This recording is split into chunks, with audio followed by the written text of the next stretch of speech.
Mr. White Christmas. I'm Mr. Snow. I'm Mr. Icicle. I'm Mr. Ten Below. Friends call me Snow Miser. Whatever I touch turns to snow in my clutch. I'm too much.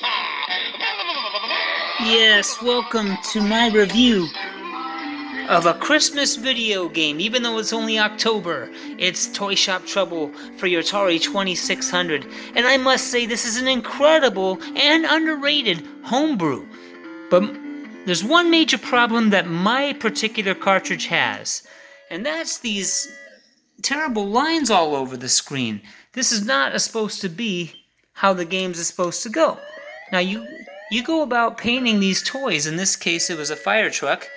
And then they move you up to trumpets. There's a time limit. There's days of the month, December 2nd. And I have never beaten it. You're trying to go all the way to Christmas. Lets you know how many toys. There's a score. And there's a bonus based on time. This game is really underrated. It's fantastic. I'm telling you.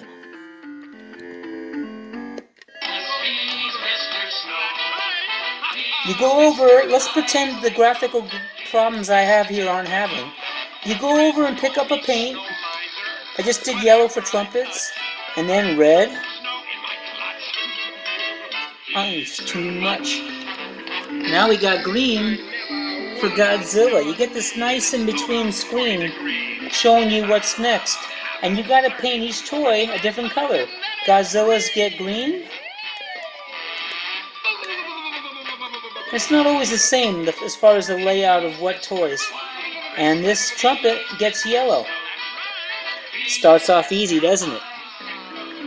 And look at this. AT-ATs. That's cool. There's a major connection between loving Atari and loving Star Wars.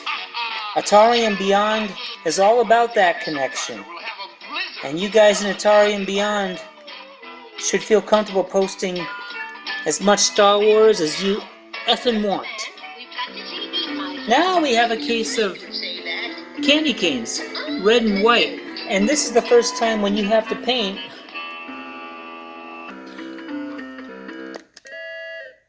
something two-toned.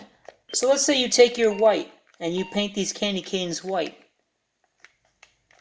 Of course, you gotta worry about the other things. But then you gotta get red. And then see, then you paint the red on top of the candy cane, on top of the white, and then you just made yourself a red and white candy cane. But don't get too wrapped up in that, because you still got to take care of toys like this. Godzilla. Uh-oh, time runs out. And barely made it.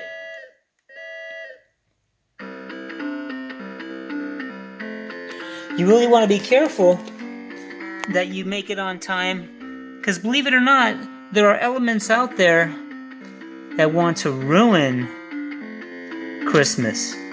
And never a good thing, is it?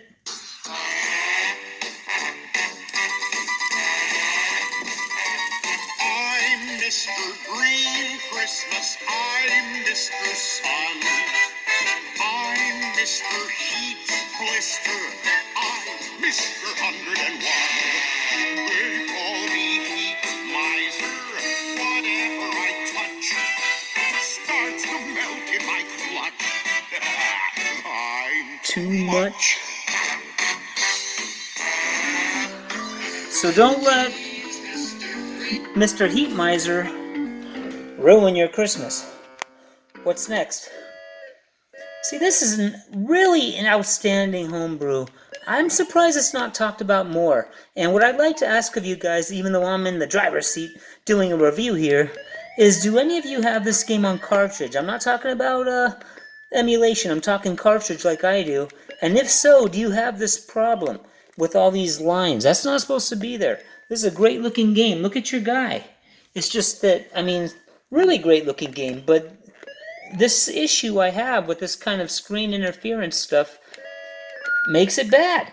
No, it doesn't make it bad. It makes it graphically bad. I still can enjoy the game. Now we have another two-tone, ships, brown and white. And at this point of the game, they will let you paint the two-toned toys that need two colors in any order, just like I did the ships white, but then you got to go over to your colors here. You touch them. Now you've got that color. And then you color the other part of the ship. Watch. See how it turned brown? And that's the second tone. It's very clever. Of course, the AT-AT here needs white. So, painted it white.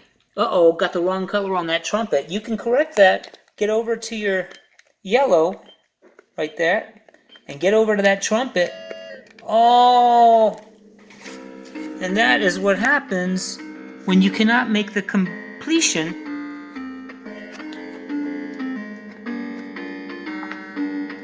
of a Christmas. And then you got to deal with that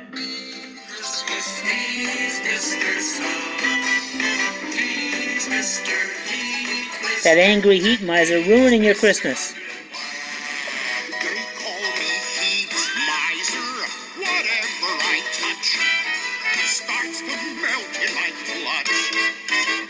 He's too much. Yes. Otherwise, great looking game. And if I adjust a few settings, like lower the contrast and brightness, I can get some of these issues taken care of. But nah, this is a permanent part of my cartridge of Toy Shop Trouble. And it's a real shame, because I love this game. So tell me, guys, do you have this problem with your Toy Shop Trouble cartridge? Because if enough of you don't, please tell me. Then I will go ahead and buy another one. Because this game really is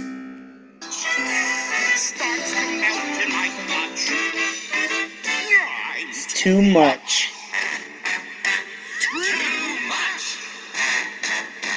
Thanks for watching my review. Have a good night. If it isn't Mrs. Claus, where's your husband?